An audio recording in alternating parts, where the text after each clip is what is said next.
Good morning and welcome everyone to our Sunday meeting at 11 a.m. This lodge presents a particular topic prepared by a student of theosophy, and it is followed by question and answer session to enable us to clarify the questions that come to mind. The master's program that was reintroduced into the Western world at the end of the 19th century is very much alive and in the world today. Its purpose was to uplift humanity and prepare for the coming of the sixth sub-race, which is going to take place in the Americas, if not just in the United States. For that reason, HPB and Mr. Judge continuously worked and presented to the world books with the pure ideology of the philosophy of theosophy, which is wisdom of the ages. To this end, the ULT works. It is necessary to hold on to the pure teachings and not introduce our own ideology into it, because HPB reminds us that pseudo-philosophy or pseudo-theosophy does great harm and it is of no benefit to humanity. Today's talk is the many meanings of fire, and in addressing fire she gave us a word which is fohat, and it is the spirit of electricity, and we all know that electricity is fire. She introduced that word fohat to us because substance and a spirit without the fohatic energy combining itself with the two would not have resulted in our universe or any other universes. And today the many meanings of fire will be discussed. The reading comes from the Bhagavad Gita. Those who have a spiritual discrimination call him wise, whose undertakings are all free from desire, for his actions are consumed in the fire of knowledge. He abandoneth the desire to see a reward, for his actions is free, contented, and upon nothing dependeth. And although engaged in action, he really doeth nothing. He is not solicitous of results, with mind and body subdued and being above enjoyment from objects, doing with the body alone the acts of the body. He does not subject himself to rebirth. He is contented with whatever he receives fortuitously, is free from the influence of the pairs of opposites and from envy, the same in success and failure. Even though he act, he is not bound by the bonds of action. All the actions of such a man, who is free from self-interest, who is devoted, with heart set upon a spiritual knowledge, and whose acts are sacrifices for the sake of the Supreme, are dissolved and left without effect on him. The Supreme Spirit is the act of offering. The Supreme Spirit is the sacrificial butter offered in the fire, which is the Supreme Spirit. And unto the Supreme Spirit goeth he who maketh the Supreme Spirit the object of his meditation in performing his actions. Some devotees give sacrifice to the gods, while others, lighting the subtler fire of the Supreme Spirit, offer up themselves. Still others make sacrifice with the senses, beginning with hearing, in the fire of self-restraint. And some give up all sense-delighting sounds, and others again, illuminated by spiritual knowledge, sacrifice all the functions of the senses and vitality in the fire of devotion through self-constraint. There are also those who perform sacrifice by wealth given in alms, by mortification, by devotion, and by silent study. Some sacrifice the up-breathing in the down-breathing and the down-breathing in the up-breathing by blocking up the channels of inspiration and expiration, and others by stopping the movements of both the life breaths. Still others, by abstaining from food, sacrifice life in their life. All these different kinds of worshippers are by their sacrifices purified from their sins, but they who partake of the perfection of the spiritual knowledge arising from such sacrifices pass into the eternal Supreme Spirit. But for him who maketh no sacrifices, there is no part nor lot in this world. How then shall he share in the other, O best of the Kuras? And now today's talk, the many meanings of fire.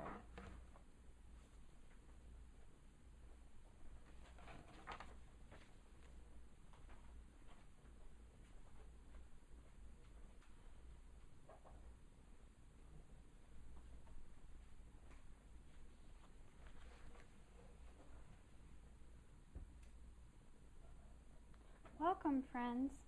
Today's topic is the many meanings of fire, and by not all means will they all be covered, because the secret doctrine, Isis Unveiled, the theosophical literature, scriptures of ancient times, the Bible, the Dhammapada, the Buddha's sermons, all many reference fire in many ways. There are many levels to the meanings of fire. So we'll talk about it from a spiritual standpoint, from an intellectual standpoint, from the physical standpoint. First we should ask, because we are learning and studying theosophy, which is the hidden wisdom of the ages, we go first to the secret doctrine, to Madame Blavatsky. And what she says is the esoteric teaching with regard to fire. Fire, it says, is the most perfect and unadulterated reflection in heaven as on earth of the one flame. In all caps, one flame. It is life and death, the origin and the end of every material thing. It is divine substance.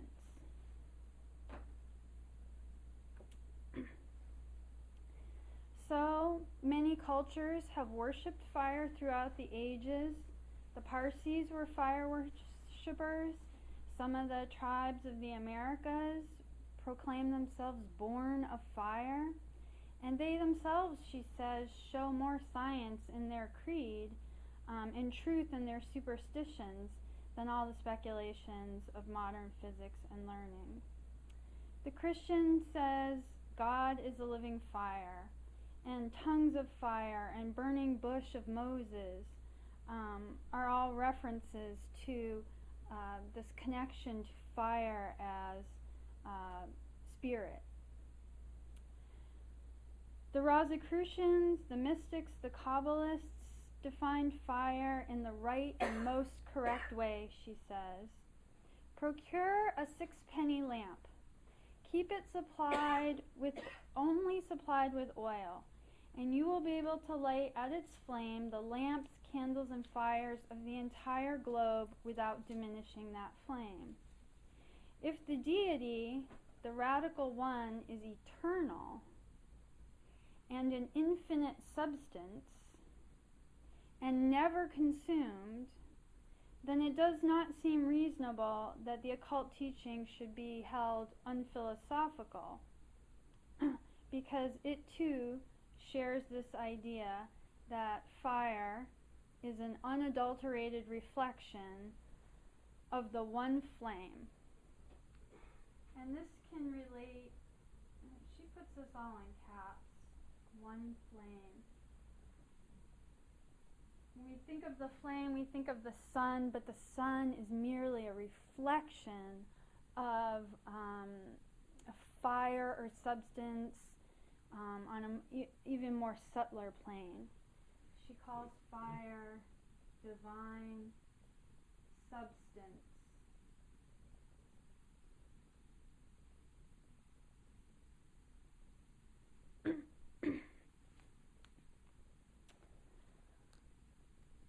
She calls it life and death.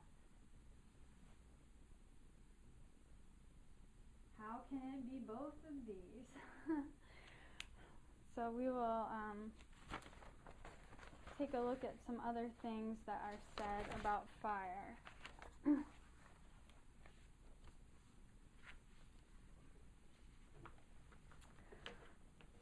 Fire alone is one, on the plane of the one reality. On the manifest plane, its particles are fiery lives that live at the expense of all other lives which they consume. Everything in the universe is built up by these lives, from man down to the simplest, most seemingly inert form of matter. The whole vast network of life extending from the upper end of the father-mother web of Svabhavat down to earth, to where a spider attaches one corner of its embroidered design, describes an endless, expanding and contracting interaction between the fiery devourers and the watery contributors to form. So, in the stanzas, when it refers to the father-mother, the web expands under the father, contracts under the mother, and water is actually a result of fire. If we go back to all the creations, from fire comes moisture and therefore water. And these on the spiritual planes are really examples of the one life in its many manifestations. Even though they seem opposite, water can put out fire, fire can evaporate water, they are still two sides of the same coin, if you will. The web expands whenever the breath of the father is upon it and contracts that of the mother. It expands as a result of the heat energy released when the watery and solid particles are consumed. Thus, all centrifugal action, so centrifugal pulls outward from the center out, all centrifugal action, all growth, expansion, take place as a result of the death of form.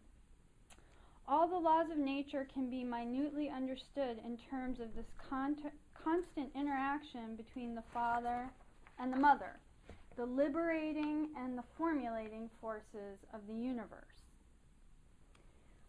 So the mother is contracting. And so it's this constant interplay in the universe when we get down to the level of divine substance comes down to, eventually substance. It's this constant interplay of these opposite forces in the universe, liberating and formulating, creating and destroying. And we know that through the Hindu Trimurti, Brahma, Vishnu, and Shiva.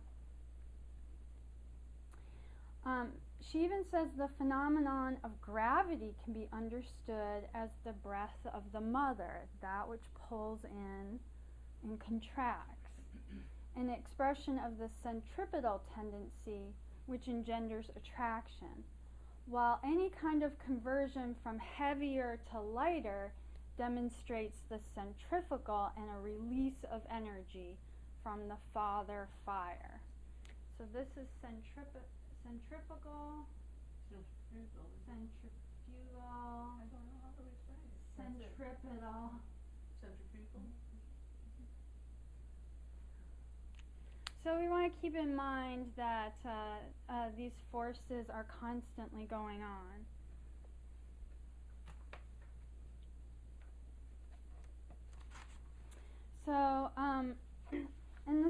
stanzas of Xian, fire is the father of light.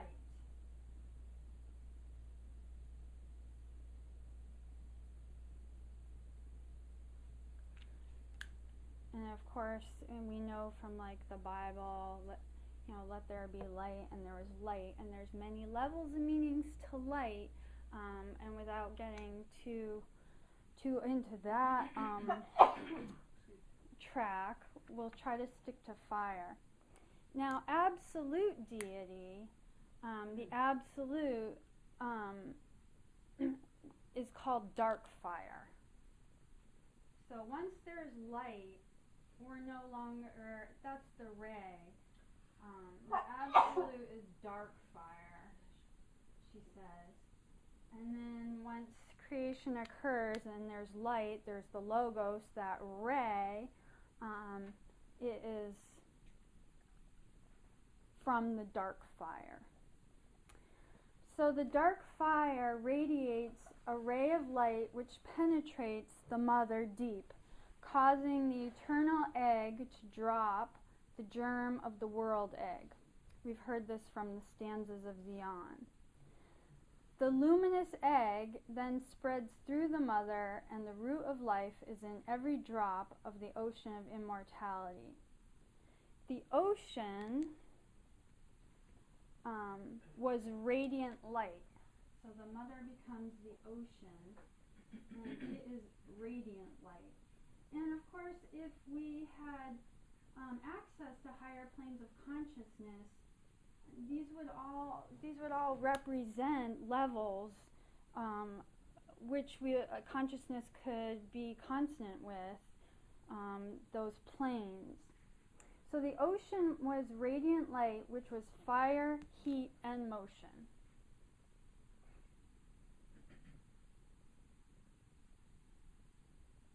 And this is how the cosmos came to be. Fire, heat, and motion.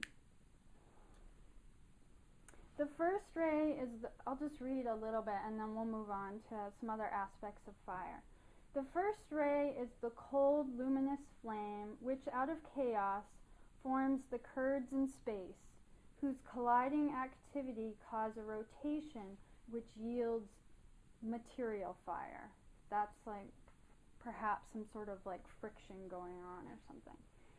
This fire becomes hot, flames, and then comets, whose heat generates vapors which produce water. That forms the basis of the wheels and subsequent worlds. So that is how the water comes from the one flame, the fire. The first, after the one, is the divine fire and the heart and pulse of the universe. The second fire, with its vesture of ether, is the Atma and Buddhi of the cosmos.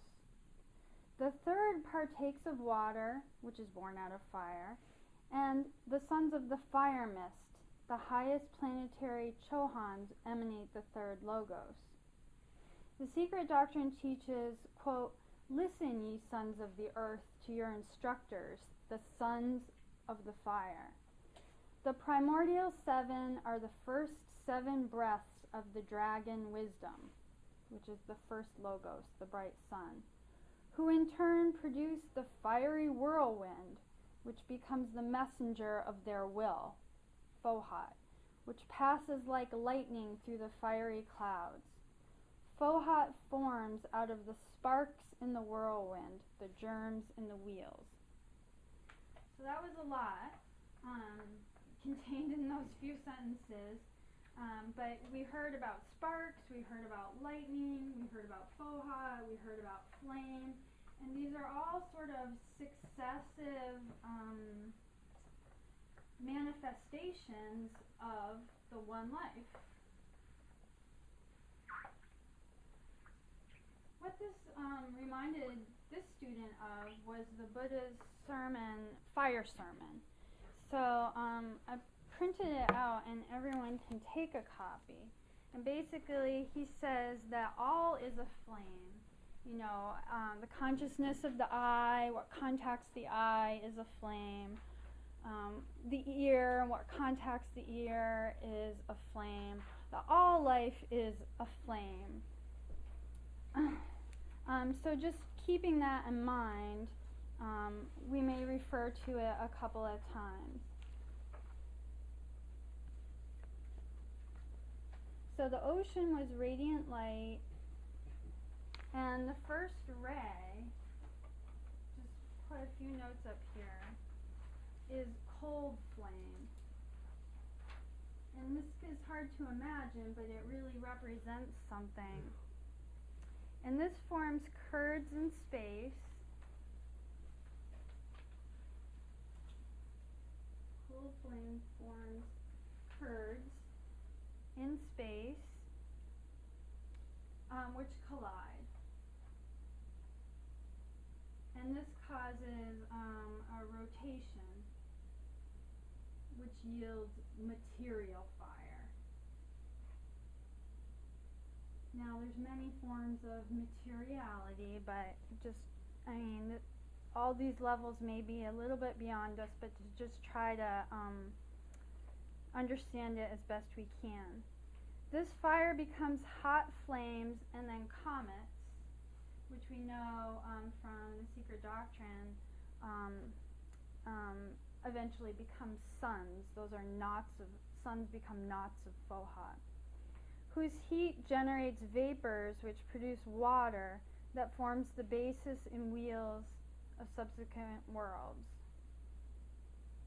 It's the pulse of the universe. So that was the first fire. And the second fire is the vesture of ether, is the Atma and Buddhi of the cosmos.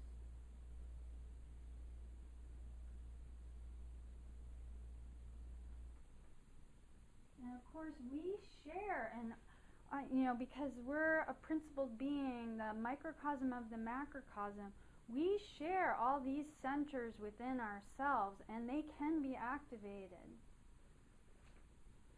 So the third fire partakes of the water. This forms water. The third partakes of water, which is born out of fire, and emanates the highest planetary Chohans as the third logos. And I'll just put Chohans. Planetary. Okay.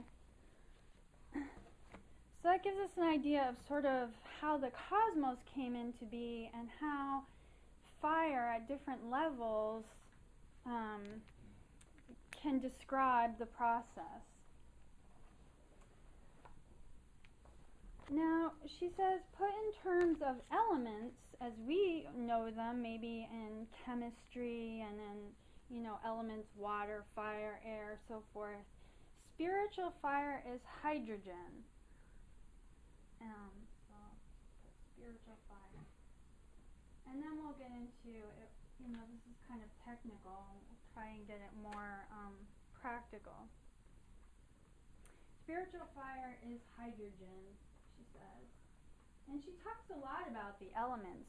And hydrogen is a part of water. It's just in a form. It's because it's united to oxygen in such a way that it's sort of like said, the cold flame. It is. If we rearrange it very subtly, it can become fire or a gas. So this fire, this hydrogen, is the ray of the dhyani, the first element. As such, it is the basis of both air and water. These building blocks of nature are viewed as liquid and solid fire. So, water is liquid fire.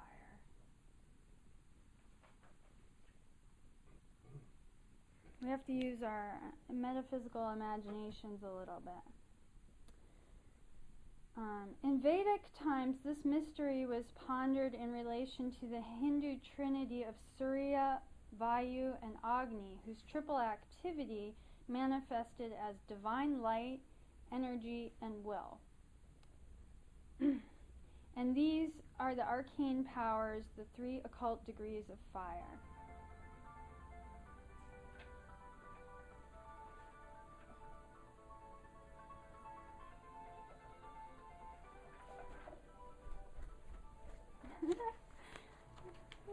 Just a little cell phone break so we can come back to this plane. The mystic dragon of foundations on the 3rd level of existence takes the high flaming force of Agni and forges it into a weapon so sharp that it can destroy all evil and ignorance on the physical, vital, and mental planes. So, getting into consciousness to this level, synonymous with the Chohans, I think if we can relate them, is a way of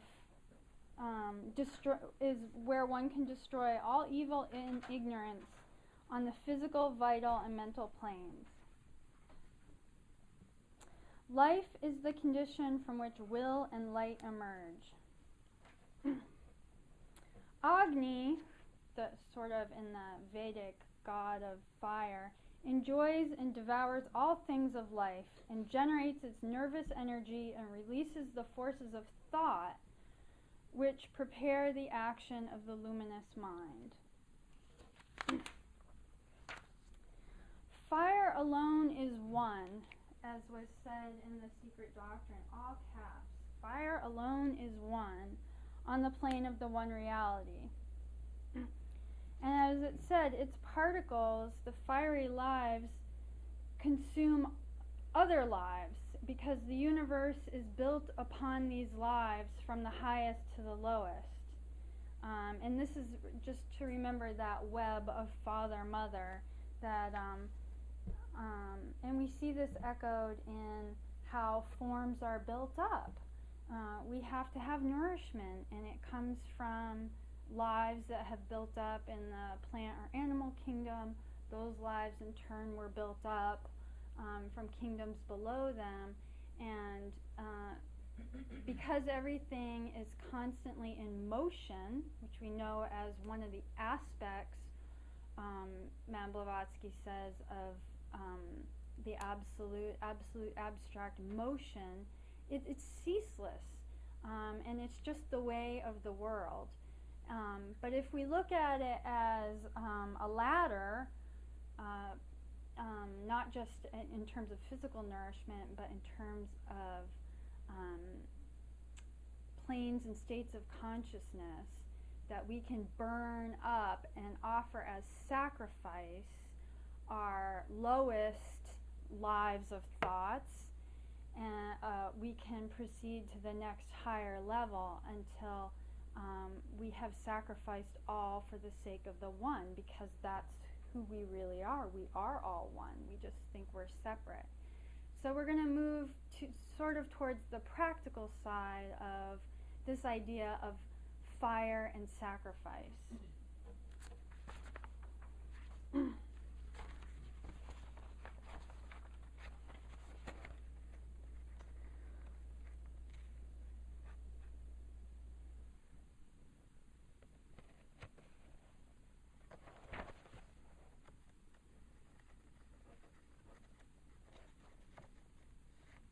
Oh, one thing we should mention is that to get to the human level, man is composed of these flames or fires.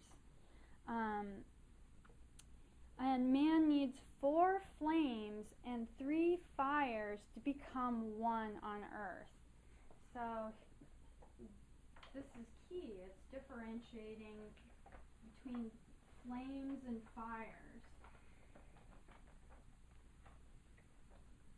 I used red because it was fire, but it's hard to erase.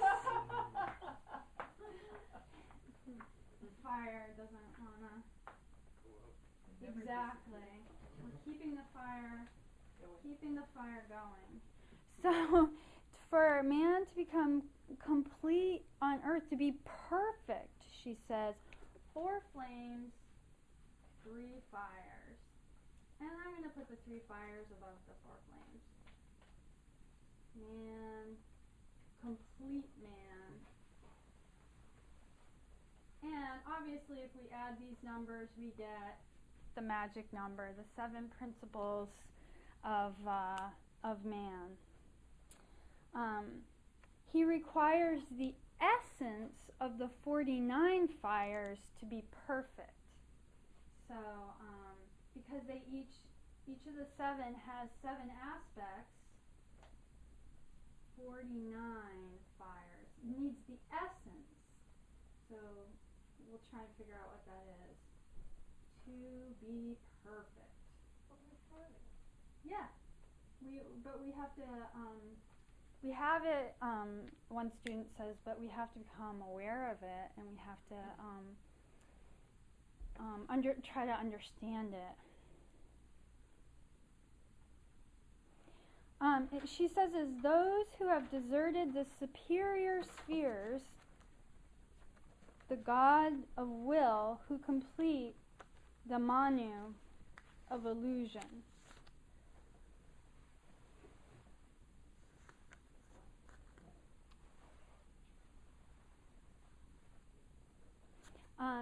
So these are the 3 higher principles, the Atma Buddhi Manas, represented as a triangle, and the 4 flames, which are derived from the 3 fires, form the lower principles, the material part that does not go from life to life. The 3 fires represents the Atma Buddhi Manas. In the highest worlds, these 3 are one. And on earth, at first, the one becomes 2. They are like the 2 sides of a triangle that has lost its bottom, which is the 3rd fire. And we know it goes Atma, then it goes this way, the other way, Buddhi, Manas. Atma, Buddhi, Manas. And that's what draws the triangle, so to speak.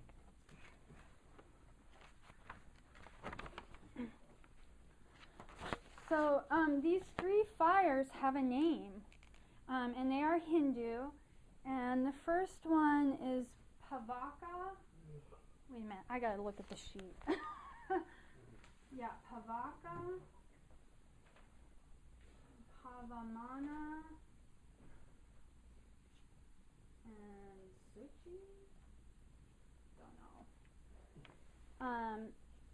And it is said that they had 45 sons, and with their 3 fathers, who is Agni, constitute the 49 fires. Pavamana fire is produced by friction. Back to a little bit of a theoretical, and is the parent of the fires of the Asuras. Suchi is solar fire, and we sort of touched on these earlier, and is the parent of the Purana.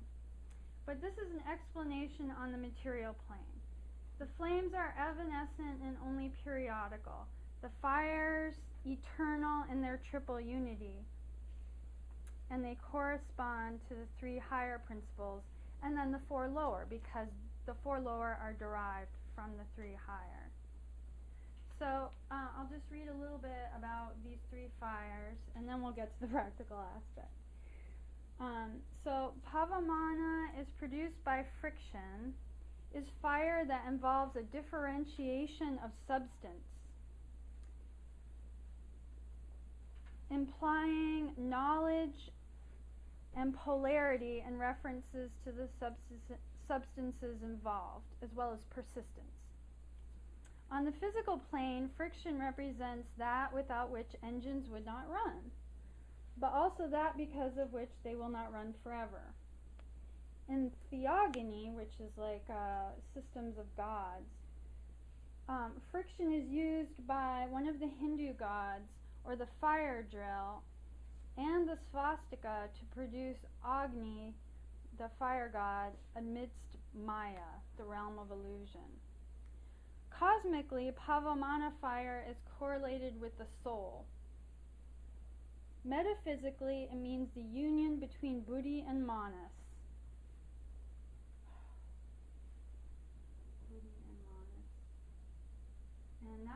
trying to do is to raise the thinking principle up to the higher. And later merging partially into it and becoming part of the Atma Buddhic monad. Physically, it relates to the creative spark or germ that fructifies and generates the human being. Psychologically, it points to the possibility through meditation of putting together idea and feeling, invoking them together, and using their offspring of thoughts, volitions, and feelings in daily life. So this is the idea of idea and feeling wed together. But of course it's associated with meditation and imagination, and it can acquire a mystical depth. Okay, Suchi is solar fire. And this is just great background stuff. I don't know if anybody's going to remember all this. It's very technical. Metaphysical is the right word. So this is called the drinker of waters. It corresponds to spirit. Typically, human beings are only able to touch this fire in sushupti, and that's the deep sleep state. Sushupti.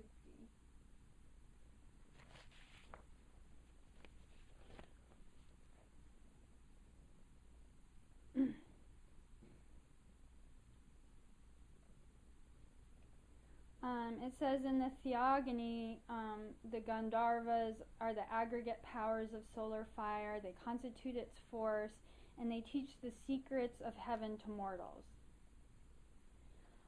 Mystically, they're spiritually and physically the noumenal and phenomenal causes of sound. And that makes sense because the logos is like the word. It's like sound.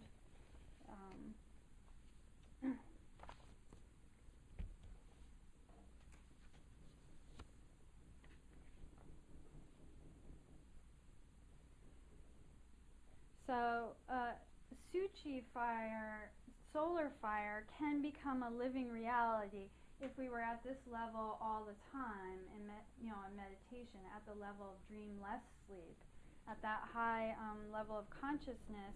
It says one can be filled with secret joy and happiness and exempt from the lunar waxing and waning of passion and animal instinct. One could constantly show compassion to others, not so privileged to be at all times eternally young and cheerful. Once it is aroused as a spark in the core of the invisible heart, in the anahata or indestructible center, the solar fire will burn as the constant steady flame of an entire life, making it into a poem, a song, even a symphony. Okay, the last one is the pavaka, is electric fire, and you're not even getting into Fohat that much, but as the first speaker said, there is a connection between electricity and Fohat. It's connected with the latent intelligence in every elemental atom. Latent intelligence. Because every atom is one of those fiery lives. It has latent intelligence. It's when they, get grouped together and there's a reaction, so to speak, that something comes from it.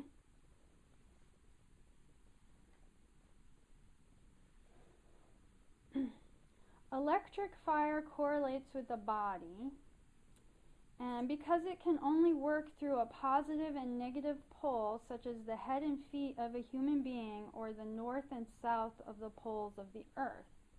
These two centers act as the storehouse, receptacle, and liberators of cosmic and terrestrial vital electricity. And this is related to the aurora borealis we see. The Fohatic forces working at the poles display the characteristic qualities of Akasha, air and fire, that is sound, touch, light, or color. The mysterious magnetosphere of the earth contains a mystical key to the primeval revelation of the Vedas to those rishis who first saw, then heard the songs of their fathers.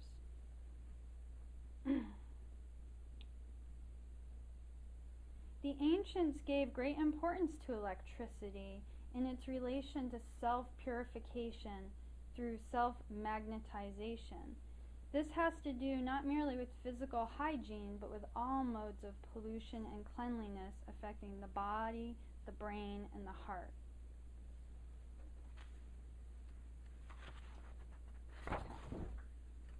Now moving on to, there's so much here, some of the practical bit, and then we'll open it up for questions.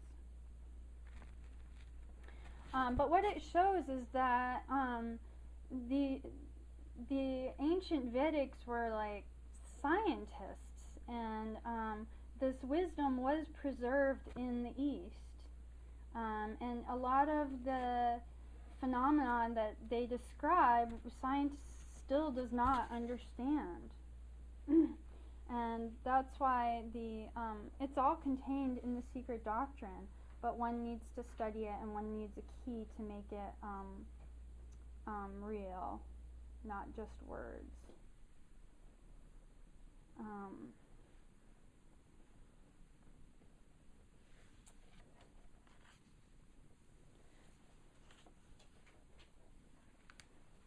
Okay, Agni or fire in the Vedic system, his name is Agni, stands for a power. Properly invoked, calls upon the other gods to share in the fruit of sacrifice, and the higher powers latent within the sacrificer are aroused and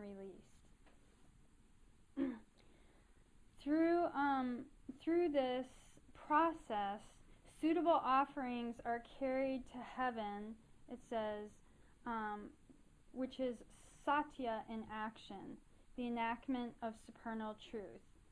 It was the Pitris who first sacrificed and exemplified a perfect performance of the law, because they were grown according to this principle, and they are the truth, regulating the activity of the mind and the body.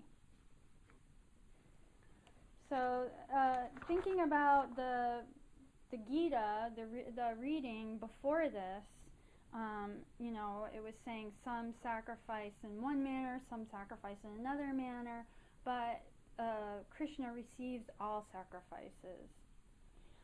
What is a sacrifice? It is the outer symbol of an inner work. So fire is just intimately related with sacrifice. We've heard of like burnt offerings or burning away the impurities to leave the pure gold behind. With the alchemists, they burnt off the dross of the metals and so forth. But sacrifice is an outer symbol of an inner work.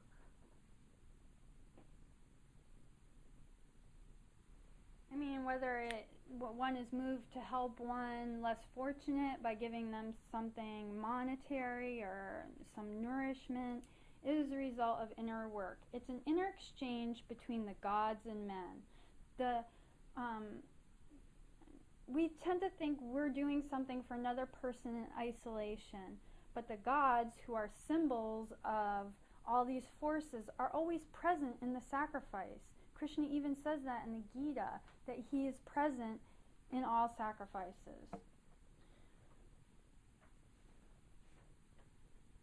The entire cosmic process that we had previously discussed is essentially a sacrifice.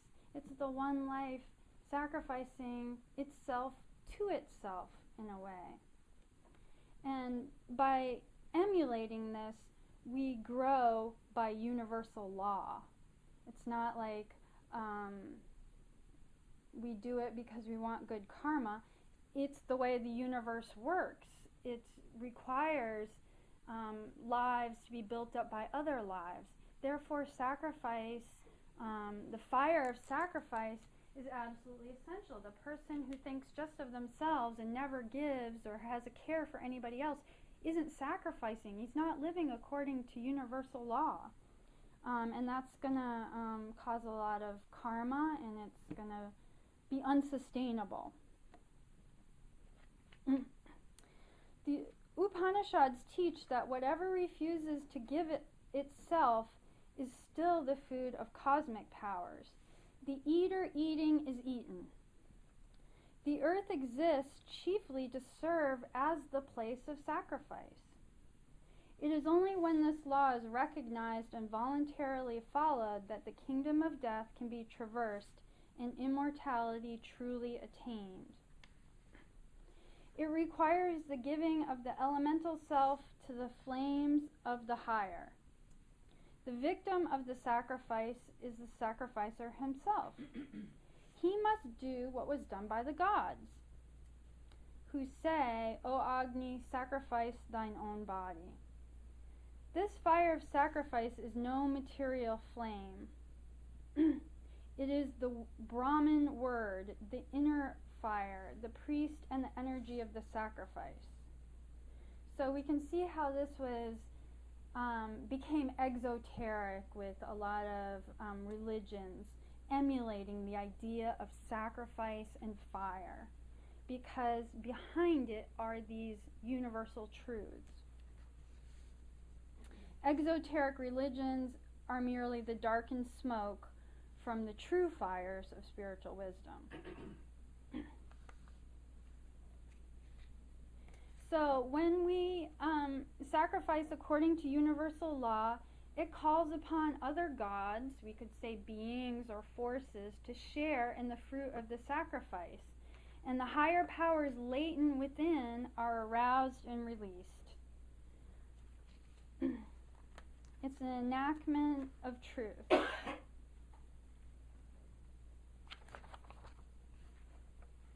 And we see this as an example of those beings, the beings who lit up our minds. They sacrificed a portion of themselves for the principles to exist in man. And the lower pitris, the lunar pitris, sacrificed of themselves to make up the tabernacle that is the human body, so that we can exist on earth as a place for the purposes of sacrifice, learning that we are all one. The earth does this, the nature does this in its great order. So the more one sifts one experience, gleans what is meaningful and real, right and good out of this chaotic mixture of thoughts, emotions, sensations, and experience, the more one is capable of recognizing how this sifting process works throughout all life, throughout the universe. In effect, one begins to recognize the logic of karma. So sacrifice involves the logic of karma. And of course, once we understand karma, we know what the effect of an act will be. We can do more good for others, for the whole, as opposed to just creating reactions that we have to keep, experiencing. And I'm almost done here. So a person who does this has to become more solitary than other human beings, has to grow more conscious of the cosmic framework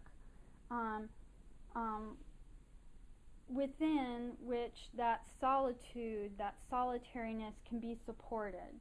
And that's like Christ said, I think he said, like, separate yourselves, and you have to go inside and not do what everybody else is doing. You have to find that within yourself.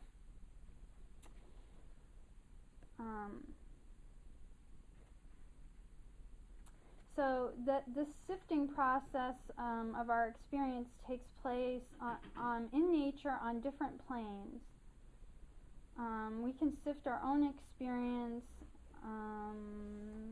continuous learning, repeated discoveries, and that will expand the boundaries of our selfhood. If we think of this as our self, we're going to learn to expand it and draw the larger circle.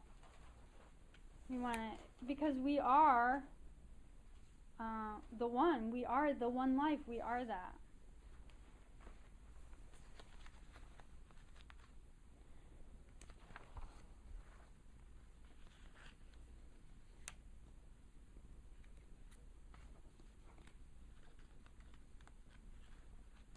So we see our fellow human beings, maybe we think of them as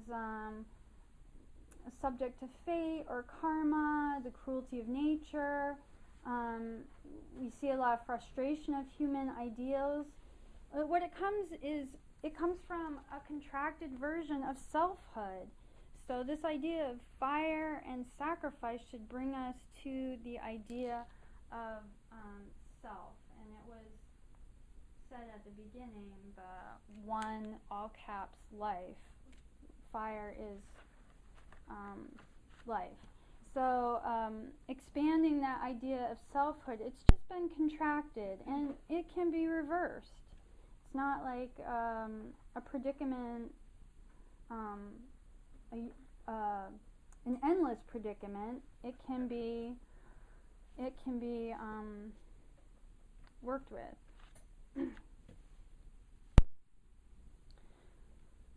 The one depends on the many, and the many depend on the one. It's one of those paradoxes.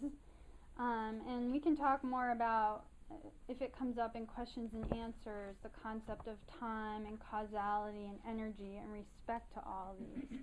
But expanding our sense of self to being the self of all.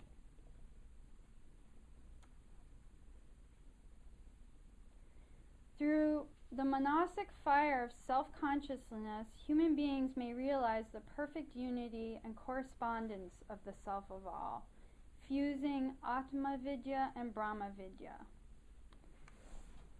Then they can preserve, purify, and perfect the sense of self and give it as a gift to the highest formless Pitris who endowed humanity with manas over 18 million years ago.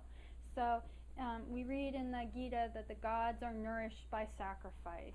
This is what it means.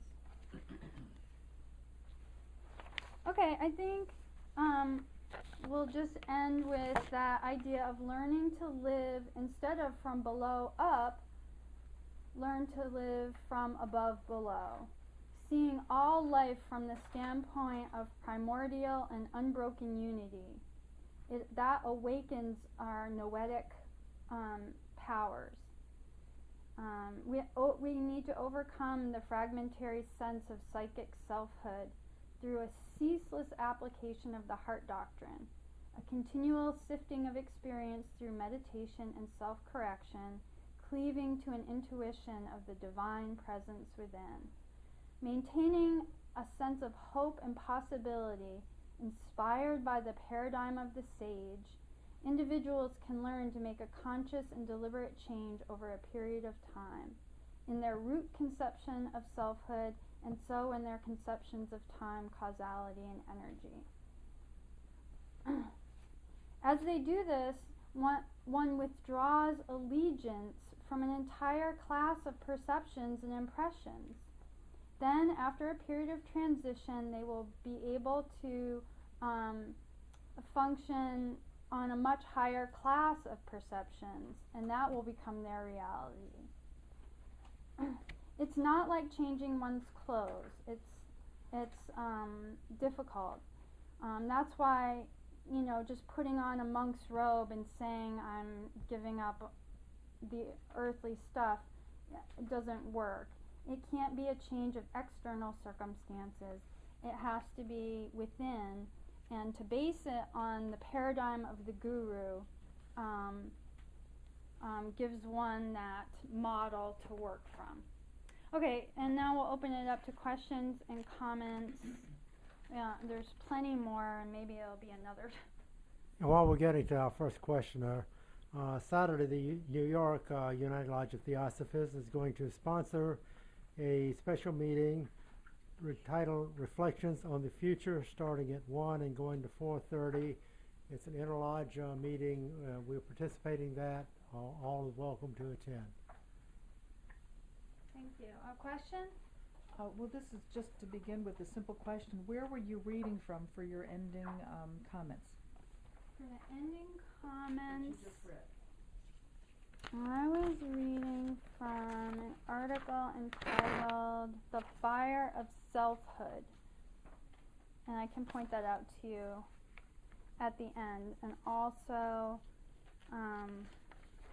from The Secret Doctrine. Much of it was from The Secret Doctrine, the stanzas. Oops. Pages 91 to 92. And that discusses the class of fire dhyānis, the Dhyan Chohanic body, the heart, and modeling that. So the last paragraph that you just closed with is really coming from the article, The Fire of Selfhood. Mhm. The details of what the talk was today was really primarily secret doctrine from the stanza 91, 92. Oh yeah, actually, I mean, pages probably starts on 81. There's a lot of talk about fire. I think that's in volume 2, because that's anthropogenesis and how mankind came to be the sons of the fire. But you know, I took a lot of quotes from The Secret Doctrine and then I rearranged them in my notes. So I may have to get back with you on exactly which pages.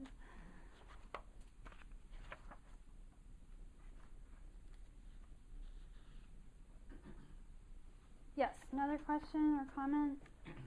So in the Christian Bible, the idea that God sacrificed his son, his only begotten son, to, for whatever reasons, is a gross distortion of this higher idea of sacrifice.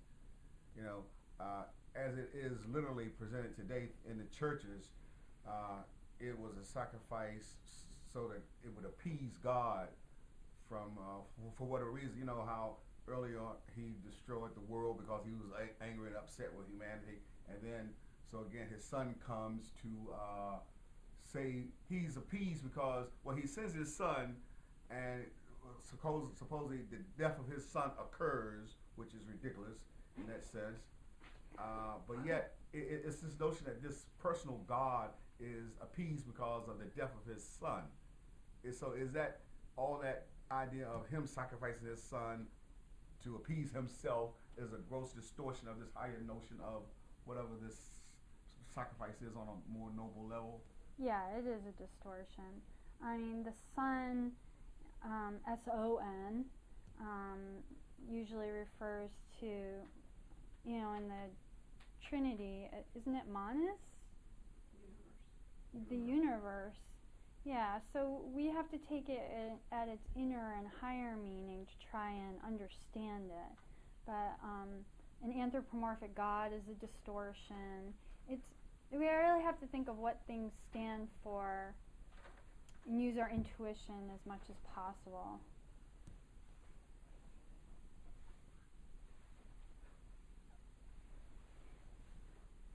Yes? You said that the third logos comes from the Dhyanic Chohan? I think I probably did say that. No, he said that the Chohans, the third logos,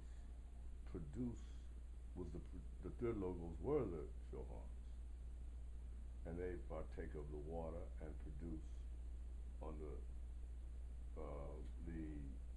question was directed to the speaker. I don't mind you repeating what I wrote down in there. I can try and find it.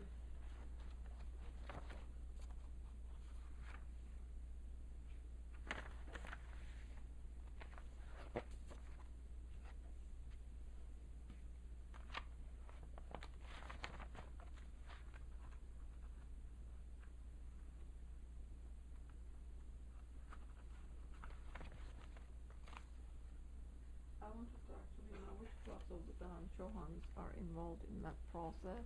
Which class? If it is stated in your article, I would like to have a reference to it, please. And I can talk to you afterwards. Sure, yeah, it might take me a minute to find it, because I didn't go in my, I didn't go from page 1 to page 2, I kind of jumped around. That's okay. I will find it. Then you classify them as the third fire, the Dan Johani coast. Yeah, let's see, there was listed in the secret doctrine as the first, second, and third. I'll find it.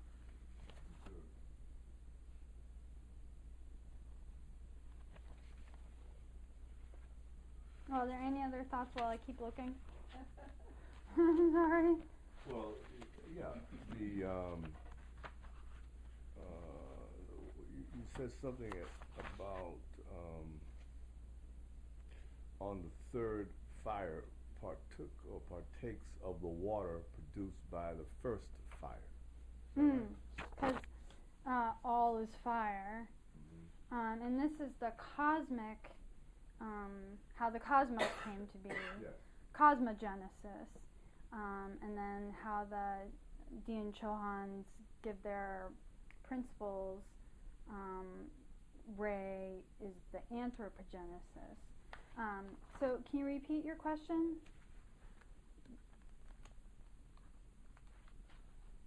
What about them?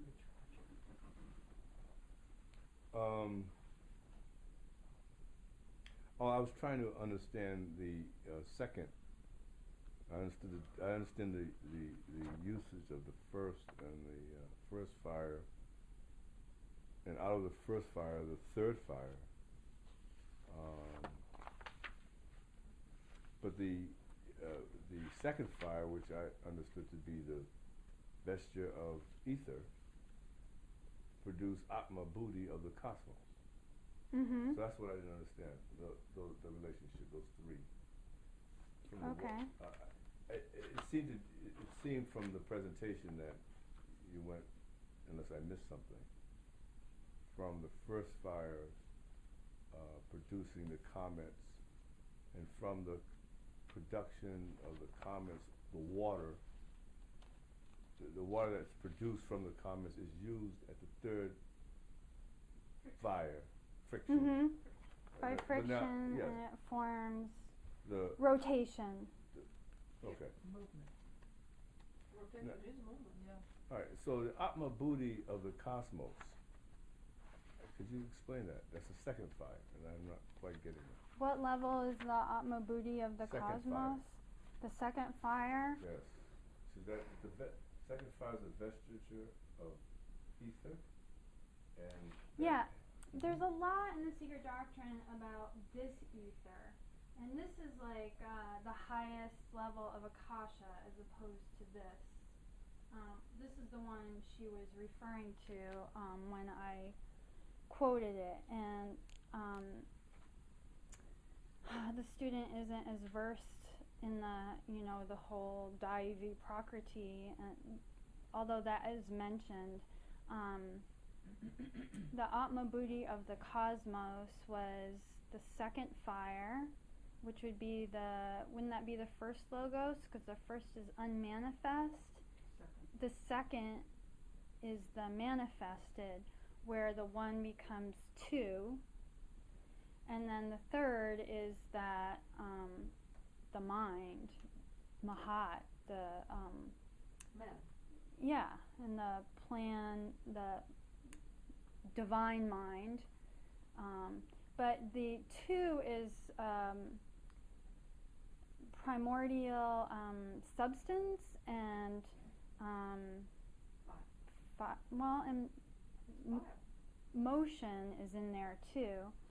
Let me find. Those lines are fire related, you said. You were. Mm-hmm. The primordial substance is Oh, the here we spiritual go. substance. Okay. Secret doctrine. It says fire is this kind of ether in its purest form, and hence is not regarded as matter, but is the unity of ether, the second manifested deity in its universality. But there are two fires, and a distinction is made between them in the occult teachings. The first, or purely formless and invisible fire, formless and invisible to our senses, physical senses, formless and invisible fire concealed in the central spiritual sun, while the fire of the manifested cosmos is septenary. So we have the three higher, and then it gives rise to the septenary, as we did with the triangle and the square. The fire of the manifested cosmos is septenary throughout both the universe and our solar system. The fire or knowledge burns up all action on the plane of illusion, says the commentary. Therefore, those who have acquired it and are emancipated are called fires. Speaking of the seven senses, these seven senses, smell and taste, color and sound, etc., are the causes of emancipation. And the commentator adds from the sacred books of the East, it is from these seven from which the self is to be emancipated. And that's when I gave out the Buddha's fire sermon, that all these senses are actually on fire. Let me keep going and see if I can find it. Second, unless the ego takes refuge in the Atman, the all-spirit, and merges entirely into the essence thereof, the personal ego may goad it to the bitter end. And this quote is on the front of our program. This cannot be thoroughly understood unless the student makes himself familiar with the mystery of evolution, which proceeds on triple lines: spiritual, psychic, and physical. Yes, you had a question, and I'll keep looking for the three. But your comment at the beginning was one self. Mm-hmm. Since three comes from the one and is inclusive in it, wouldn't we then say that everything else is inclusive in it too? Because nothing is separate from one another. Since its essence is omnipresent and omniscient everywhere and in everything, then we participate in all of these. Exactly. And I think I found what you were looking for. In the highest worlds, the three are one. On earth, at first, the one becomes two. They are like the two sides of a triangle that lost its bottom, which is the third fire. And that comes from the Catechism, Book 3, Section 9. So that was, the Secret Doctrine was quoting that. I don't have access to that book. But I can tell you what page I found it on, and then you can read more about it. And then we talked about those three fires, Pavaka, Pavana, and Suchi, who had 45 sons, and with their three fathers and Agni constitute the 49 fires. See the Vayu Purana. But this explanation is an explanation on the material and terrestrial plane. The flames are evanescent and only periodical. The fires, eternal in their triple unity. Yeah, after Dupree's has hand up, Rob. No, it's okay. You didn't see back there. Yeah, are you ready? Yeah, I think so. Yeah. I don't know. It's really technical. Every time I think I understand it, I'm like, what was that again?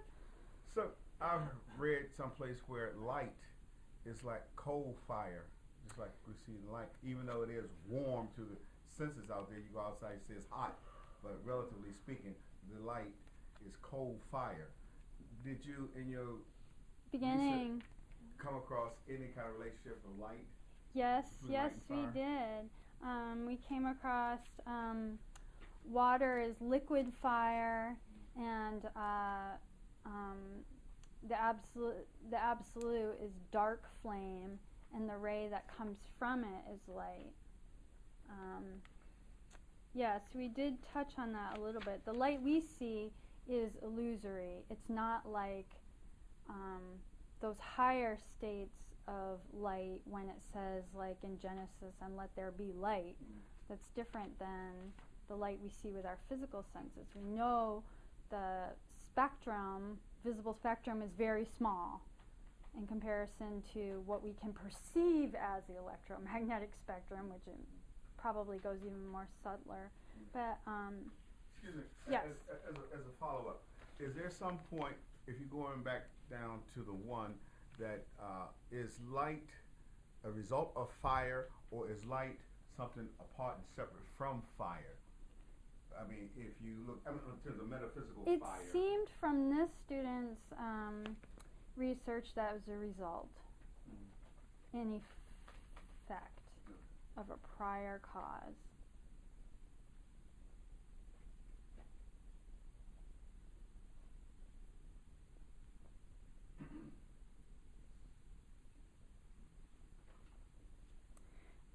Yeah, in the Secret Doctrine, she has A through G of, in the mineral, the spark that lies latent in it and is called to its evanescent being by the positive awakening the negative. In the plant, it is vital and intelligent force which informs the seed and develops it into the blade of grass or the root or the sapling. It is the germ which becomes the upadi, or the basis of the 7 principles of the thing it resides on. And then she goes on to say what it is in the animal, and then man having all 7. In every animal it does the same. It is its life principle and vital power, its instinct qualities, characteristics and special idiosyncrasies. To man it gives all that it bestows on the rest of the manifested units, but develops furthermore the reflection of the 49 fires in him. Each of his 7 principles is an heir to and a partaker of the 7 principles of the Great Mother. The breath of her first principle is his spirit, Atma. Her second is Buddhi. The third furnishes him with A, the brain stuff on the physical plane, and B, the mind that moves it, which is the human soul, HPB. And then it goes on to cosmic and terrestrial, and that's working from below upward. But I think we should end it. We're way past the time, and we can continue the discussion after. So thank you for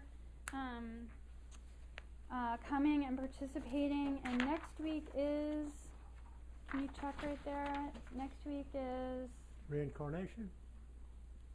No, there's something before reincarnation. Oh. Reflection? Gleaning somewhere down there. No. Polarity and paradox. polarity and paradox. But if you change the program a little bit, it's going to be added. Oh no, where? No, May. This is May. Yeah, this is So the yeah. What it's does the polarity. program say? polarity and paradox. and paradox, and you can look at our website www.ultdc.org. Thank you.